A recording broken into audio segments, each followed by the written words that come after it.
Hey guys, happy Friday. I hope that you've had a good week and that you were able to get caught up on some of your assignments that maybe you were struggling with. Feel free to always reach out to me if you need any help on any of those. Hopefully the instructions make sense, but if they don't, you're more than welcome to message me or email, and I'd be happy to help you. We are going to pick up in chapter 10 where we left off. We are on page 227 if you are in the actual book. If you are online, we are getting ready to read where it said August dawned blue and hot. It is pretty much smack dab in the middle of chapter 10, so hopefully you can find it pretty easily. So just a quick refresher. Mr. Morrison and Papa and Stacy had gotten in that altercation with the Wallaces. Mr. Morrison had ended up breaking one of their backs and breaking one of their arms, and Papa got shot and his leg got broken from the wagon. And then when Mr. Morrison was in town one day, one of the Wallaces came and blocked his truck in front of the wagon, and Mr. Morrison just picked up the truck and moved it over to the side. And so now Mama especially is really worried about Mr. Morrison's safety because she's afraid that the Wallaces are going to come after him now. So we are ready where it says August dawned blue and hot. August dawned blue and hot. The heat swooped low over the low, clinging like an invisible shroud, and through it people moved slowly, lethargically, as if underwater. In the ripening fields of the drying cotton and corn stretched tiredly skyward, awaiting the coolness of the rain that occasionally threatened but did not come, and the land took on a baked brown look. To escape the heat, the boys and I often ambled into the coolness of the forest after the chores were done. There, while the cows and their calves grazed nearby, we sat on the banks of the pond, our backs propped against an old hickory or pine or walnut, and our feet dangling lazily in the cool water, and waited for a watermelon brought from the garden to chill. Sometimes Jeremy joined us there, making his way through the deep forest land from his own farm over a mile away. But the meetings were never planned. None of our parents would have liked that. "How's your papa?" he asked one day as he plopped down beside us. "He's all right," said Stacy, "except his leg's bothering him in this heat, itching a lot. But Mama says that's a sign it's getting well." "That's good," Jeremy murmured. "Too bad he had to get hurt when he done so he couldn't go back on the railroad." Stacy stirred uneasily, looked at Christopher John, little man, and me, reminding us that with his eyes that we were not to speak about the Wallace's part in Papa's injury, and said only, "Uh-huh." Jeremy was silent a moment, then stuttered, "Some folks saying they glad he got hurt. Glad he can't make that railroad money." "Who said that?" I cried, jumping up from the bank. "Just tell me who said it and I'll ram." "Cassie, sit down and be quiet," Stacy ordered. Reluctantly, I did as I was told, wishing that his business about the Wallaces and Papa's injuries were not so complex. It seemed to me that since the Wallaces had attacked Papa and Mr. Morrison, the simplest thing to do would be to tell the sheriff and have them put in jail. But Mama said things didn't work that way. She explained that as long as the Wallaces, embarrassed by their injuries at the hands of Mr. Morrison, did not make an official complaint about the incident, then we must remain silent also. If we did not, Mr. Morrison could be charged with attacking white men, which could possibly end in him being sentenced to the chain gang or worse. I don't know if we've talked about it, but a chain gang is where the people they're prisoners, and they go work.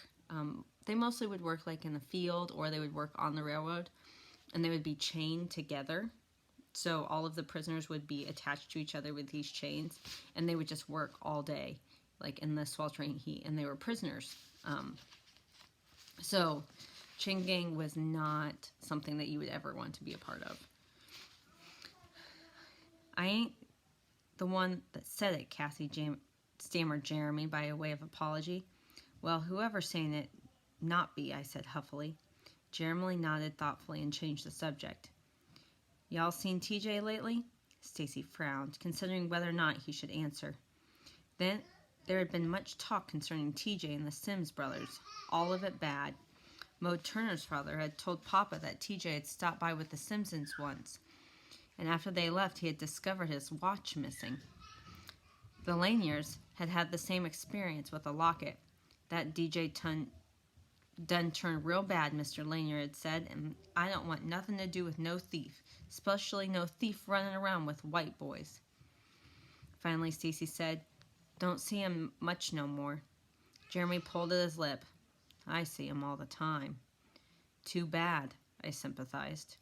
Stacy glanced reproachfully at me, then lay flat upon the ground, his head resting in the cushion of his hands clasped behind his head. "Sure is beautiful up there," he said, pointedly changing the subject. The rest of us lay back too. Overhead, the branches of the walnut and hickory trees met like long green fans sheltering us.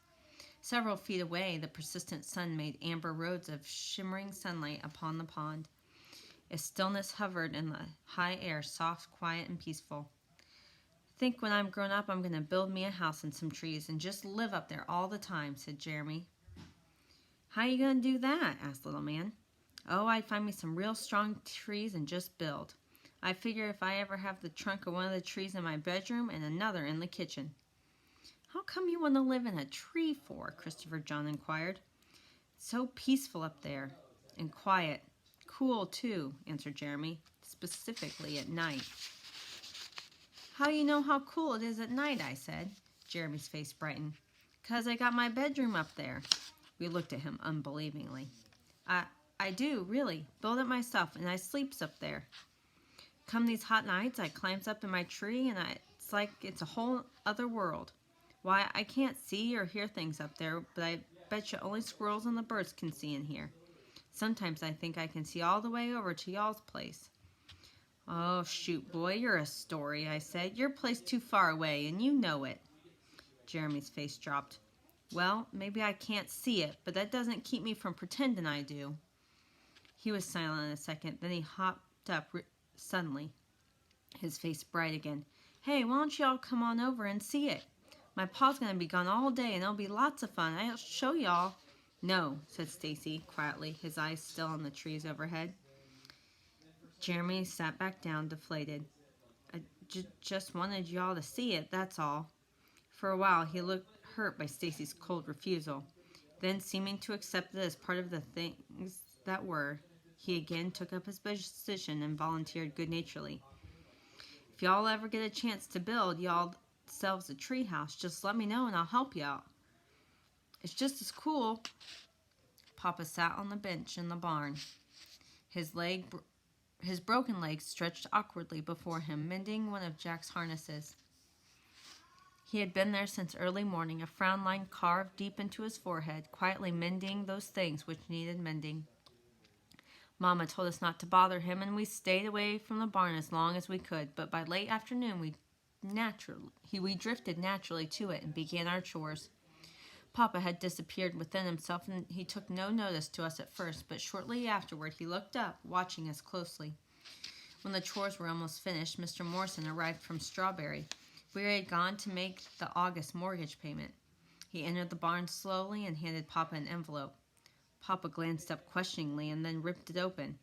As he saw the letter, his jaw set tightly, and then when he finished, he smashed his fist so hard against the bench that the boys and I stopped what we were doing, aware that something was terribly wrong.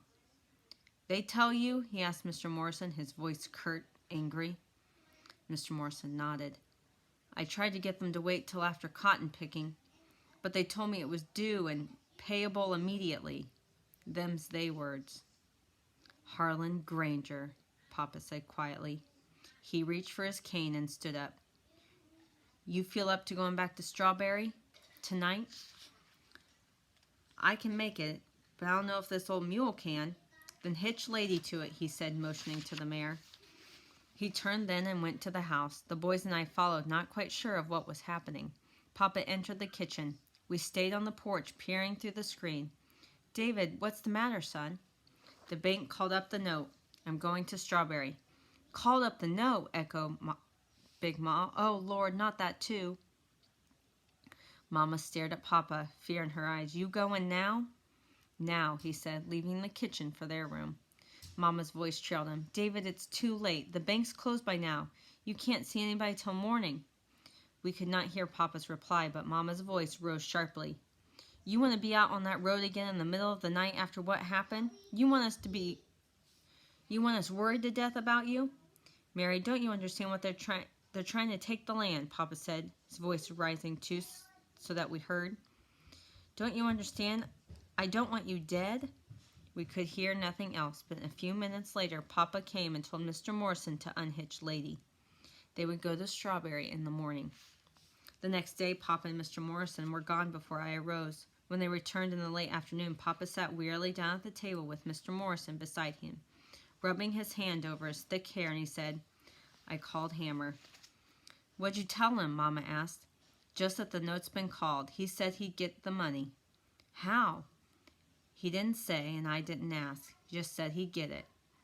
And Mr. Higgins at the bank, David? Said Big Ma. What'd he have to say? Said our credit's no good anymore. We ain't even hurting the Wallaces now, Mama said with acid anger. Harlan Granger's got no need. Baby, you know what he's got a need, Papa said, pulling her to him. He's got a need to show us where we stand in the scheme of things. He's got a powerful need to do that. Besides, he still wants this place. But, son, that mortgage gives us 4 more years. Papa laughed dryly. Mama, you don't want me to take it to court? Big Ma sighed and placed her hands on Papa's. What if Hammer can't get the money? Papa did not look at her, but Mr. Morrison instead. Don't worry, Mama. We ain't going to lose the land. Trust me. So, what this all means, they called up the note saying somehow the bank is now under the impression that they can't afford the land anymore on their own, even though we know that they can. And so they're saying you owe us all of the money now. You don't just owe us the mortgage payment, you know, that little portion of the total. You owe us all of it. And if you don't, then you lose your land because you didn't pay for it. And so that's why they're so frantic right now. So we are going to stop there today because we've been reading now for about 10 minutes. And I want to give you time to work. So what I would like you to do is use today to get caught up on any missing assignments that you have. If you have missing assignments for me, I would like you to work on those. If you have missing assignments for other classes, just use this kind of as a study hall time. Now, if you don't have any missing assignments, but you are not happy with your grade in my class, I am not offering extra credit, but I am offering up the opportunity for you to correct any grade that you are not happy with. So if, like, on day 3, you got a bad score, you are more than welcome to go back to day 3. I write comments on all of your assignments if you have missed points, so you can see why you missed points and how you can better your score. So if you want to go back and read those comments and then correct the assignment, feel free to do so. I just ask that you message me or email me which ones you have corrected. That way I know to go back and check them. Canvas does not send me notifications if you change something on an assignment or if you resubmit something. So make sure that you email me or message me and let me know which ones you changed so that way I can go back and regrade them. Also, some of you in here have received an email from me because you are not turning in assignments saved as Word docs. So please check your email to see if I had emailed any of you. I emailed quite a few of you in this class actually, so please check that. So today we're just using it as a work day. Please don't just say, well, I'll just do it later. You have a half-hour time slot for my class. So this video was about 15 minutes. That means you have 15 more minutes that you can get something done. And also you have this weekend too. So I hope that you have a great weekend. Try to enjoy the weather. It's supposed to be nice today. And I will talk to you later. See you later.